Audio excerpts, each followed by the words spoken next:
Albert Camus, the renowned French philosopher, once wrote, "Come to terms with death. Thereafter anything is possible." He argued that we must learn how to embrace the terror of death and accept its existence.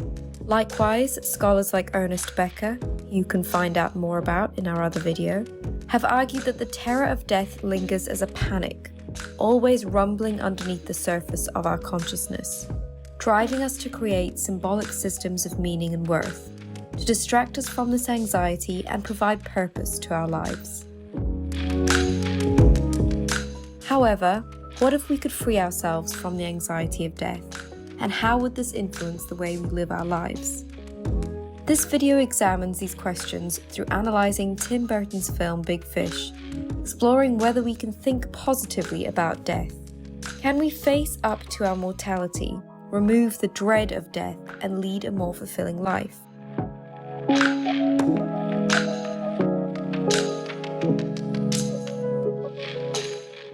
Big Fish follows the story of the life and death of Edward Bloom.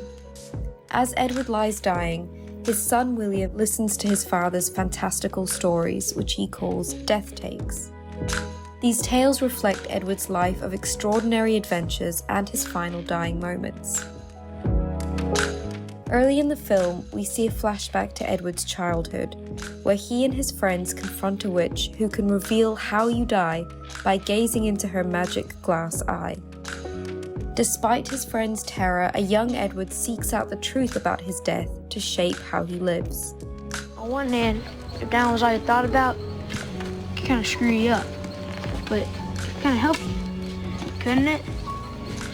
Because everything else, you know you could survive. In this scene, Edward alludes to the idea that knowing death is inevitable and uncontrollable could instill a deep sense of dread.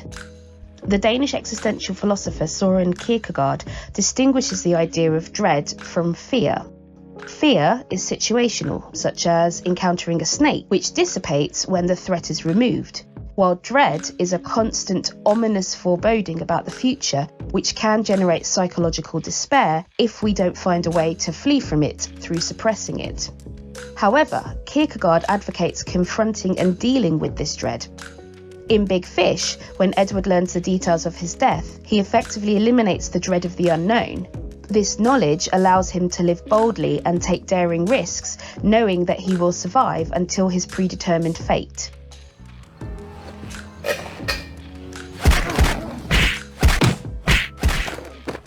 However, while perhaps free from the dread of the unknown, we might ask ourselves, does being confined to the absolute knowledge of the finiteness of his existence make him feel more or less free? Armed with the full knowledge of my own death, I knew the giant couldn't kill me. The famous sociologist Anthony Giddens shares similar ideas and suggests that we constantly evaluate risk in order to plan our futures, creating what he called a protective cocoon that distances us from high-stake concepts like mortality. Giddens argues that being human means understanding our actions and their consequences, which defines our self-awareness. However, beneath this awareness, as he puts it, chaos lurks, which we feel as deep dread, threatening our sense of stability and existence. Giddens, therefore, ultimately views death as the ultimate loss of self-control. Ernest Becker's ideas about the role of death in life are illuminated in Edward's approach to living. Becker argues that to avoid the dread of death, humans strive to create something of lasting significance, attempting to become heroic in order to transcend death in some sense. Becker suggests that all cultures offer a hero system, and contributing to this system allows for a feeling of primary value, of cosmic specialness, of ultimate usefulness to creation, of unshakable meaning. Throughout the film, Edward seeks out the extraordinary to elevate him above his finite existence. The title Big Fish reflects this idea. Edward is a big fish in a small pond, always searching for an unshakable meaning. The knowledge of his death does not deter him from seeking a meaningful existence. He believes he is destined for greatness. This belief is literalized when Edward experiences what he refers to as gigantificationism, an intense growth spurt that confines him to bed. He believes that the reason for this growth is that he is intended for larger things. His quest for a meaningful existence aligns with Becker's idea that we try to seek immortality, often symbolically. The belief that a part of us will endure after death can imbue our lives with significance. Edward's stories of his adventures and the relationships he forms provide a symbolic way for him to live on after death. He leaves a literal legacy through his son William, who continues to tell Edward's stories to his own son. So he said he'll fight the giant who was 15 feet tall. No way! Dad, that's right, isn't it? Pretty much. See? So he was a giant. That was my father's final joke, I guess. A man tells his stories so many times that he becomes the stories. The importance of storytelling is another key tenet to the film, and this notion of story making around death is actually a key part of the human condition. Western societies are often characterised as being death-denying, and a death-denying society very much constructs itself around the idea of life rather than death, at a cultural level and at an individual level, ensuring our everyday ideas and discussions avoid death and mortality. This concept is echoed in Edward's decision to regale his son with stories about the adventures he has lived, rather than ever talk about the death he saw in the magic glass eye. Big Fish is arguably successful in projecting a more positive narrative around death, rejecting the classic idea that to face up to mortality is to live with dread and anxiety, and instead suggesting that life can be lived to the fullest, embracing risks and uncertainty whilst accepting the impermanence of our existence. Death positivity, or the positive death movement, are frequently used terms in modern discussion about rejecting death anxieties. The last few scenes of the film offer a positive portrayal of the end of life, depicting the death that Edward had long expected in his old age and reunited with his son in a hospital room.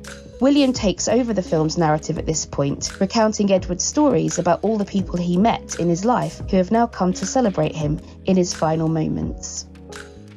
Big Fish provides a fantastical take on the idea of embracing life by being accepting of death. In certain respects, Edward's knowledge of when he would die provides him some comfort that allows him to navigate life differently from the rest of us.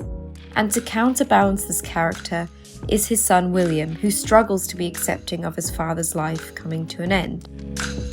Edward is able to die in an undeniably death-positive fashion, having said goodbye to his loved ones without suffering and with the belief that his legacy will continue.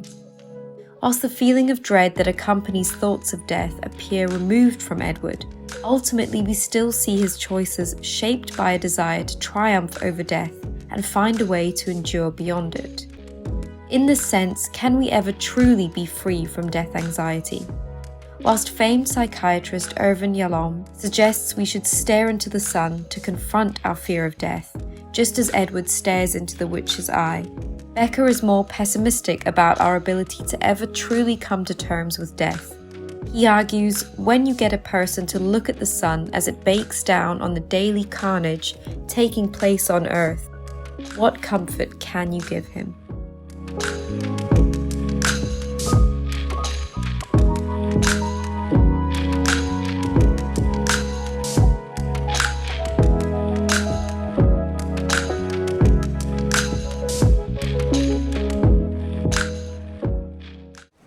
Tells his stories so many times that he becomes the stories. They live on after him. And in that way, he becomes immortal.